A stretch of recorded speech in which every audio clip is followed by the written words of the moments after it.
Asaskii Al-Shabaab iyo Daacish ayaa Muqdisho iskaga cararay sida lagu ogaaday baaritaan dheer oo ay sameeyeen hay'adaha sirdoonka dowladda Soomaaliya.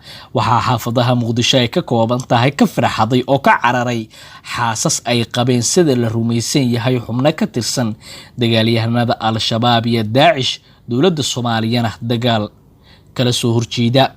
Xaasaskan ayaa inay xaafadaha Muqdisho ka baxaan una cararaan goobaha ay joogaan Al-Shabaab iyo Daacish waxa ay timid kadib cadaadis ay ka dareemeen hay'adaha sirdoonka dowladda Soomaaliya.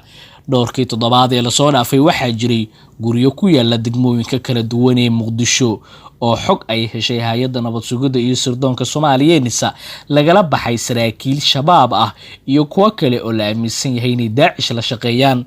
xaasaska xubnaha shabaab ee Daacish ayaa farxaday kadib markii qaarkood uu soo galay tuhun ku saabsan waxa ay qabtaan iyo sida ay u nool yihiin oo ay u dheer tahay su'aalo ku saabsan ragga qaba.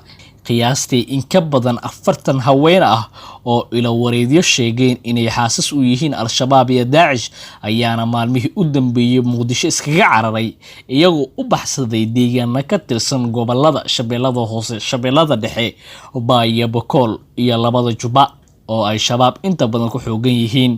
Waxaana lagu tilmaamay inay tahay guul u soo hoyatay amniga Muqdisho oo dowladda Soomaaliya xakameynayay waayahan.